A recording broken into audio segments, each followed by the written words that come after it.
Donc, pour retracer mon parcours, bon, ben, moi je suis d'origine, j'ai fait une formation d'ingénieur, puis ensuite un doctorat en sciences de gestion, avec une formation à création d'entreprise dans une école qui s'appelle l'EM Lyon, enfin, qui s'appelait autrefois l'ESC Lyon. Et donc j'ai eu une démarche assez technique au départ, avec des idées sur des nouveaux stylos, des choses comme ça, des idées qui n'ont pas forcément fonctionné. Et puis par la suite, j'ai créé trois entreprises. Une première qui s'est appelée Quartile Consulting, hein. Donc comme son nom l'indique, en fait c'est une entreprise qui avait pour vocation de fournir des études à la fois en géomarketing mais aussi des études en data mining. Donc les clients étaient La Redoute, M6 Téléboutique, les réseaux Nocibé, etc. Enfin des réseaux de franchise. Une deuxième qui s'est appelée OptiPioneer, donc c'est une entreprise qui avait pour vocation de créer des logiciels, toujours dans le domaine des sciences de gestion. Et puis j'ai participé aussi à la création, je dirais, d'une école, donc qui s'appelle l'École européenne d'études avancées, donc il n'y a pas de relation avec l'UPEC, donc j'ai participé mais je n'en suis pas le dirigeant. Une école qui a également, je dirais, une maison d'édition. Voilà. Alors, je voudrais quand même revenir sur une idée reçue qui est la suivante. Eh bien, je veux dire, on a tous tendance à penser qu'effectivement, pour créer une entreprise, on a besoin d'argent. Eh bien, moi, je dirais le contraire, parce qu'à chaque fois, j'ai investi moins de 1 000 euros dans chaque entreprise pour des chiffres d'affaires qui allaient, je dirais, au minimum de 100 000 à peu près à 300 000 euros dès la première année. Alors, vous allez me dire, c'est un peu exceptionnel. Mais je dirais qu'il suffit tout simplement de très bien choisir son projet et puis d'avoir ce côté passionnel. Le souci, c'est que y a beaucoup de rêveurs, c'est-à-dire si on interroge les gens dans la rue, il y a 80% des gens qui vont vous dire moi je veux créer une entreprise, effectivement, mais là-dedans, parmi ces gens-là, il y en a peut-être 3-4% qui effectivement créent un jour une entreprise. Donc il faut avoir un côté réaliste, et je dirais qu'il y a 3 ennemis dont il faut se méfier. Le premier ennemi, c'est soi-même.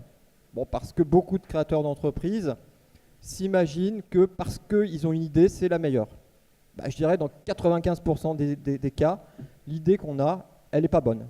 Bon, même si on y croit, donc on n'est pas dans le domaine de la croyance, on est dans le domaine de la démonstration et je dirais d'une certaine méfiance vis-à-vis de soi-même. Le deuxième ennemi, malheureusement, souvent, ce sont ses propres partenaires. C'est-à-dire, on peut faire des mauvais choix. Bon, alors, je me suis aussi occupé, si vous voulez, de création d'entreprise à l'Université de Tours, où j'animais une formation de nouvelles entreprises dans le cadre des nouvelles technologies. Et je me suis aperçu qu'effectivement, les gens, souvent, savent très mal s'entourer. Et on voit souvent un déséquilibre entre le vrai créateur, c'est-à-dire le leader du projet, et puis des gens qui sont raccrochés au projet, comme ça, par hasard. Et ils se posent souvent des révoltes, enfin des problèmes de relations, parce que effectivement certains ont tendance à tirer la couverture vers eux sans participer véritablement, et puis le vrai créateur se sent lésé. Donc il faut savoir vraiment très bien s'entourer, ne pas s'entourer forcément des gens de sa famille parce que ça peut créer de très gros problèmes, ne pas forcément s'entourer d'amis, ne pas considérer que ses partenaires ce sont des amis, ce ne sont pas des amis. Je veux dire, la meilleure façon de se brouiller avec sa famille ou avec ses amis, justement, c'est de créer une entreprise. Donc il y a une barrière, il y a une frontière à mettre et il ne faut pas la franchir. Je dirais le troisième ennemi, ce sont les concurrents ou les prédateurs, comme je les appelle. C'est pas forcément les gens qu'on imagine, c'est pas forcément effectivement le concurrent qui est en face de vous. Ce sont des gens à qui vous allez confier votre idée et puis finalement ils vont la reprendre, ils vont s'en inspirer et vous allez retrouver votre idée ailleurs tout d'un coup, et c'est vrai que c'est très très déplaisant. Voilà. Mais la dernière chose, parce que je vais être bref, je pense qu'en fait il n'y a pas d'échec dans la création d'entreprise, c'est-à-dire que on peut créer une entreprise qui va échouer, mais il faut savoir tirer l'expérience de son échec. Et puis savoir remettre sur son métier à tisser, je dirais, le projet d'une nouvelle entreprise. Voilà.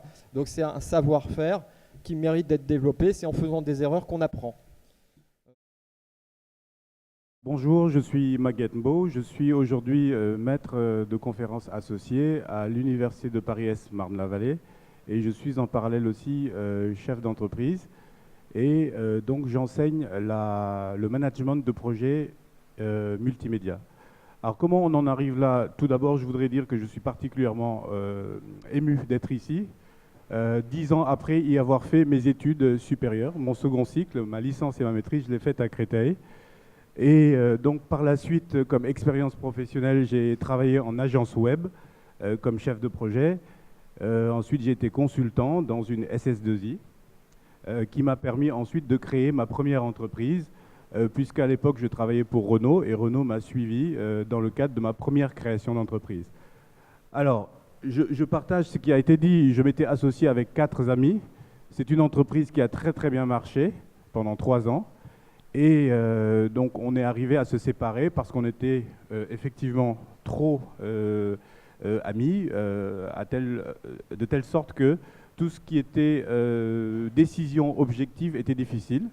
Et donc, cette société a marché pendant 3 ans et on a été appelés à nous séparer, à sauver l'amitié et à privilégier plutôt des valeurs plutôt que le business.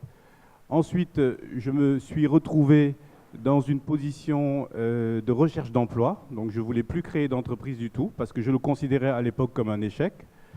Et j'ai été voir chez l'annonceur. Alors, autant j'avais travaillé en agence web donc au début de ma carrière, je suis passé de l'autre côté de la barrière pour travailler chez l'annonceur et je suis arrivé chez Arc International qui est le leader mondial des arts de la table et j'étais le directeur du département multimédia. Et à cette époque-là, le web était quasiment inexistant chez Arc et donc j'ai dû créer une business unit web dans cette entreprise.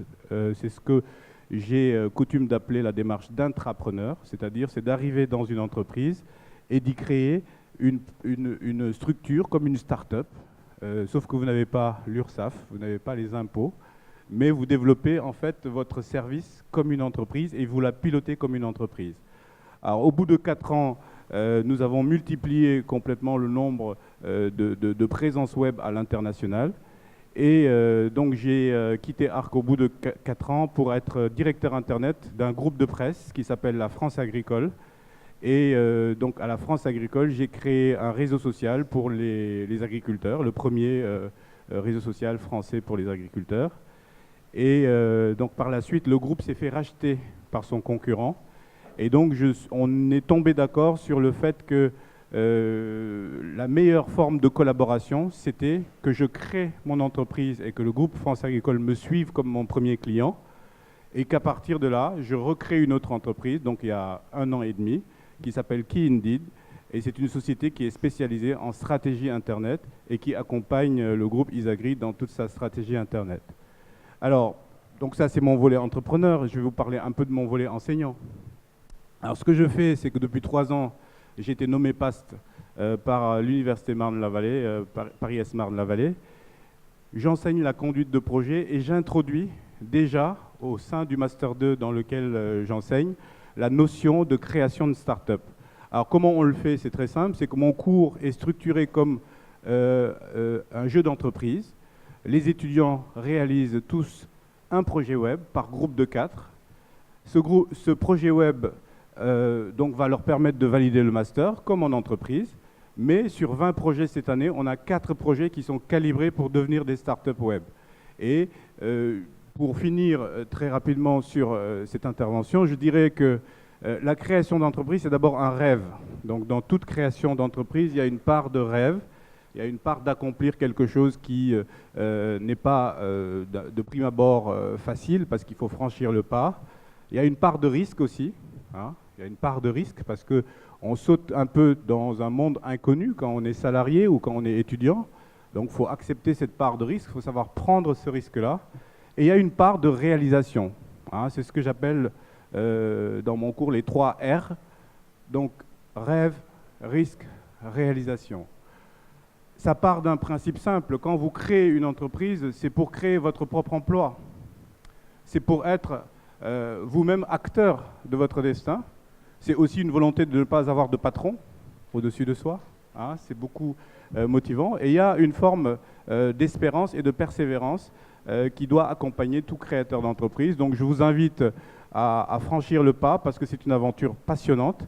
C'est vrai, je partage ce qui a été dit, vous n'avez pas beaucoup de temps libre pour vous, parce que vous développez quelque chose qui est comme une naissance qu'il faut accompagner de façon à faire grandir le projet et le faire évoluer. Je vous remercie.